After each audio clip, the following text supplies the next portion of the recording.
Good morning mga kabiyahe. Ito yung part 2 ng ating Marilake Infanta Gaming. Bale nakalampas na tayo niyan mga kabiyahe sa kilometer 90 outpost. Pati dun sa outpost ng Infanta Quezon LGU mga kabiyahe. At nagbayad tayo ng 30 pesos mga kabiyahe para sa environmental fee. Huwag na tayo manghinayang dun mga kabiyahe. Ito ay therapy ride. Nakapaggasolina nga tayo ng full tank eh. Bali nadaanan namin dito mga kabiyahe yung gusto kong puntahan na campsite. Ito mga kabiyahe, Camp Lema nga, Camp Lema. Yan. Ang dahil naman tao. Wala. Parang weekdays maganda pabok dyan mga kabiyahe, pero kung weekend napupuno na yung partner ganito. Pero maganda dyan mga kabiyahe. For safety awareness lang mga kabiyahe, pag kayo ay nadaan dito sa Marilake Highway o kahit saang provincial road, national road na ang kalsada ay espaltado o yung katulad ng ganitong nasa video, tapos may mga kurbadang parte na may mga ganyan na solid double yellow lane, iwasan yung magulungan yan ng sasakyan nyo o ng motor nyo mga kabiyahe, lalo na kung basa ang kalsada o umuulan, dahil madulas yan mga kabiyahe. May posibilidad na madulas yung tulong nyo o worst sumemplang po kayo mga kabiyahe. Ako rin mahal, nagdating doon kahit tayo kakain ka na ng kanin. May naisip ako paraan para mainit natin ng adobo eh. Bibili ako mainit na tubig. Naka-plastic yung adobo kaya. Kaya nagdala ako ng mangkok eh.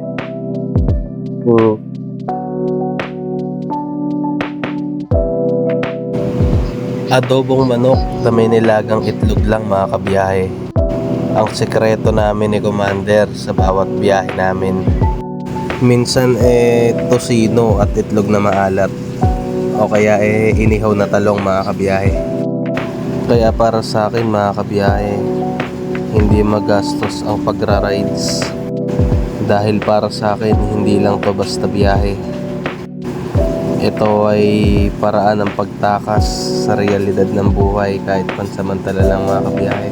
Kalimutan ng trabaho at enjoyin ang sariwang hangin mula sa kalikasan kasama si Commander.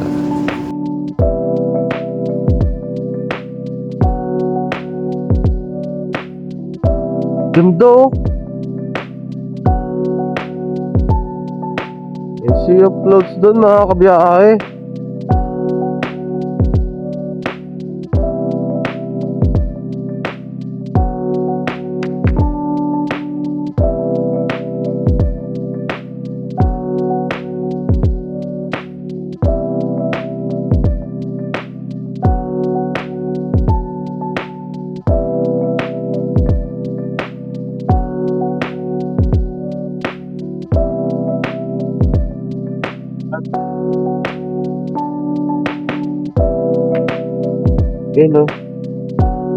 Wow! Ang ganda!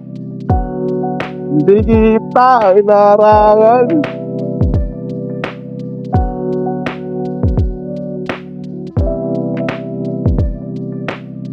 Kaya mga kabiyahe,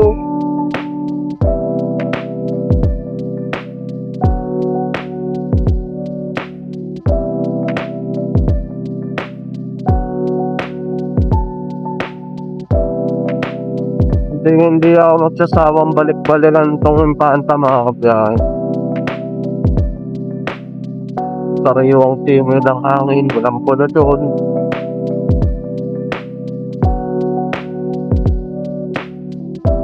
Kahit yung pupuntahan namin resort mga kabiyahe, hindi lang 2 beses ako nakapunta dun.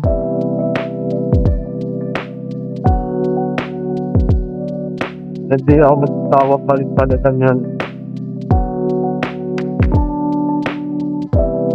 Papawayat Falls.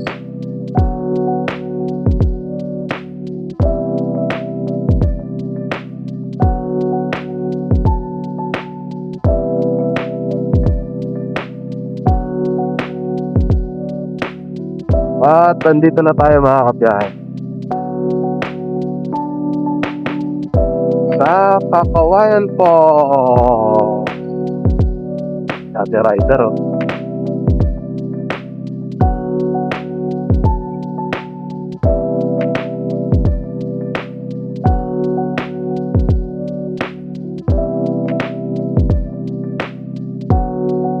Walang tao mga kabiyahe kasi mga nilalamig sila.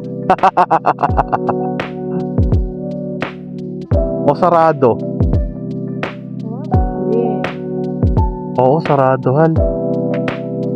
Ano? Wala. Walang ano.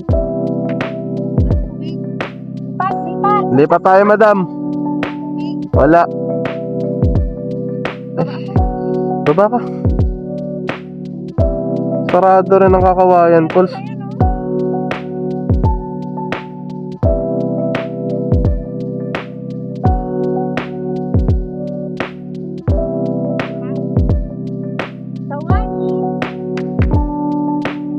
Sarado rin. Sa baba. Yeah. Sa lola ano? Malapit sa lola Ken.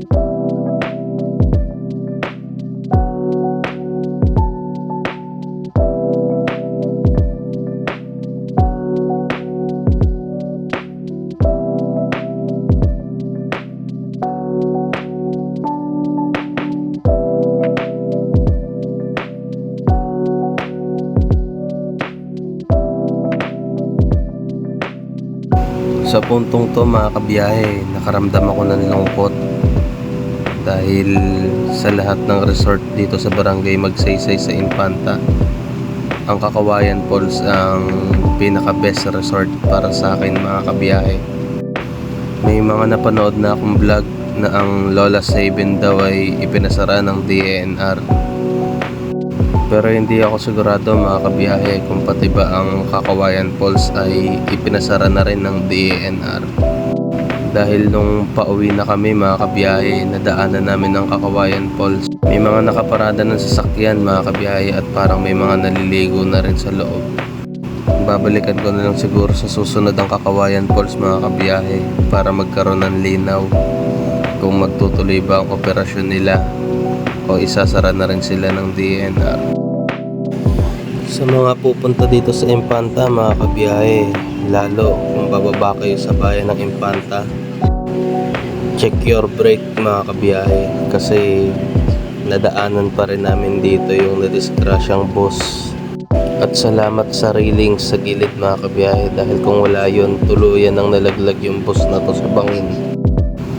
Talagang napakaganda ng bulubundukin ng Sierra Madre mga kabiyahe. Isang mahabang kabundukan na perpektong dinisenyo ng may kapal upang protektahan tayo sa malalakas na bagyo mga kabiyahe. Ito oh. Notice to public. Okay nga, basahin mo nga Han.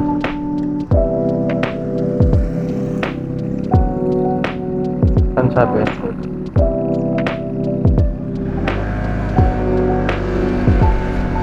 Highway yan. Itong alas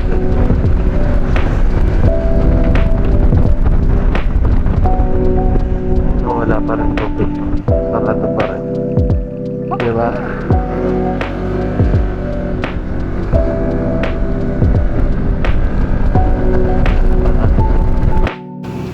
Talagang wala ng tubig yung mga man-made pool dun sa Lola Sabin mga kabiyahe. May nakita rin kaming tarpaulin na notice galing sa DENR, hindi na lang namin nabasa. Bababa pa kami mga kabiyahe dahil may isang resort pa dito, yung Kilometer 12 Resort mga kabiyahe. At yung Hidden Paradise, hindi ko pa rin napupuntahan yun mga kabiyahe.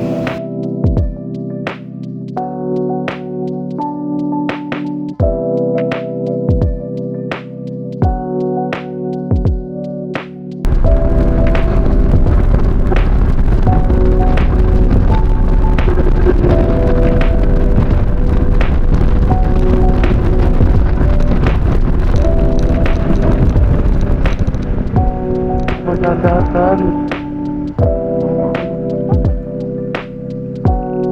Tignan mo ngayon naka ano.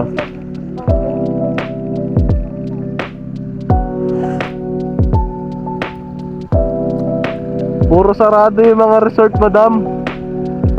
Oo.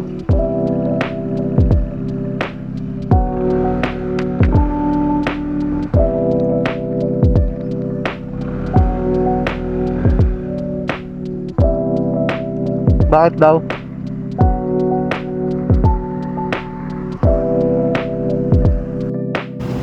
At ayun na nga mga kabiyahe. Bali, pati yung kilometer 12 na resort, pinasara rin ng DENR. Meron din silang binigay na notice na nakatarpaulin mga kabiyahe.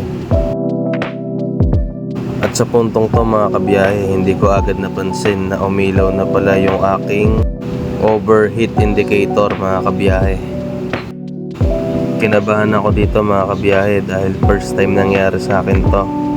Natatakot ako mga kabiyahe na baka pag pinatay ko yung makina hindi na to mag-start. May dala naman akong tools mga kabiyahe, kaso pang CVT lang yung dala kong tools. At hindi ko rin alam kung paano ayusin pagka ganitong mga warning indicator na yung umilaw mga kabiyahe.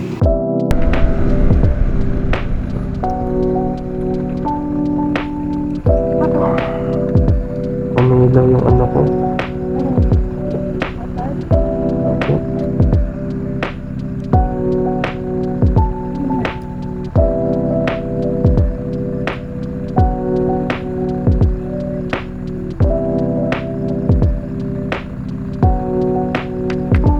Overheat. Tara, madam ah.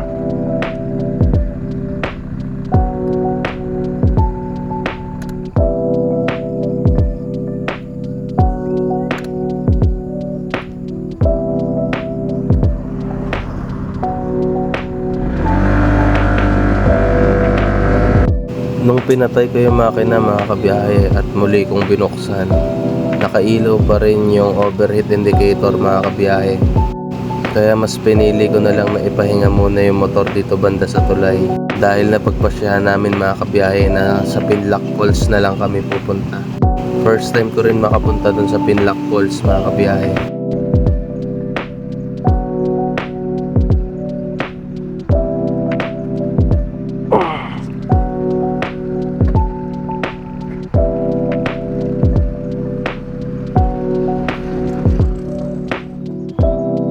Umilaw yung ano ko.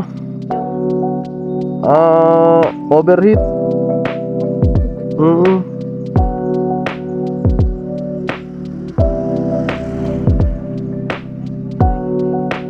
Pahinga natin konti, madam.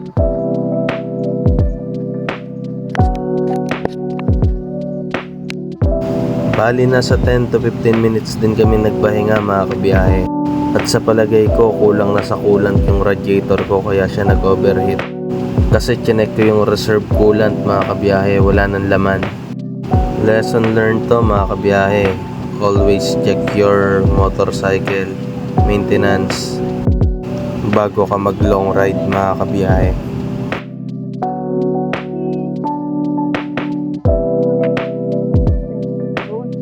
Saan?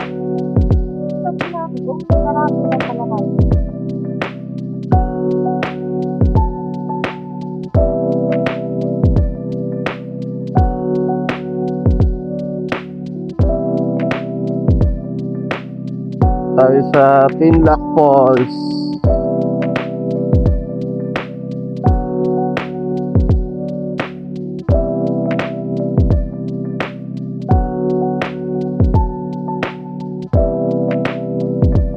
Dito mga kabiyahe, first time ko lang dito makakapunta sa Pinlock Falls.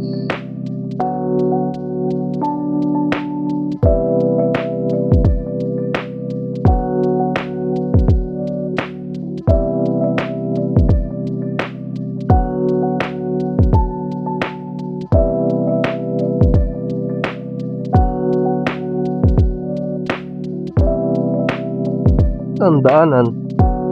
Ito.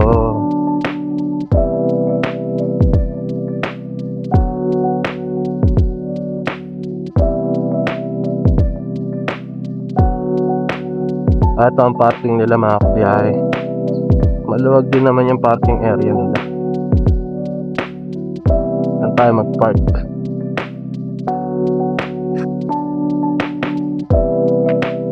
Saan tayo mag-park mga kabiyahe?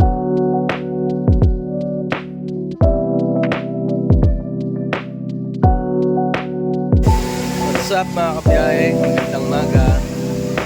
Bali, andito kami ngayon sa Pinlac Falls, ang napuntahan namin resort dito sa Magsaysay sa Infanta. Kasi lahat ng, hindi naman lahat, pinuntahan namin yung Kakawayan Falls, walang tubig. Hindi ko alam kung sinara, pero ang talagang sarado yung Lola's Haven. Sarado siya, mayroong tarpaulin na pinasara sila ng DNR, pati yung Kilometer 12 Resort. Tapos may nakausap kami sa Kilometer 12 Resort mga kabiyahe. Bali ang nag-ooperate lang daw ngayon itong Pinlac Falls, tapos yung Hidden Paradise Resort. Hindi ko alam yung pangalan ng isang resort na nabanggit. Tapos nagtanong rin ako sa ilan sa mga lokal dito. Hindi rin raw nila alam kung anong pinakadahilan bakit pinasara ng DNR yung mga resort nila. Maganda naman din dito sa Pinlac Falls mga kabiyahe. Ganda rin naman. Hindi rin ganun kalalim. Pauwi na kami nito mga kabiyahe. Please like, follow, and subscribe. Hanggang sa mga susunod na biyahe ni Debbie. Sa bawat biyahe, may istorya. Paalam!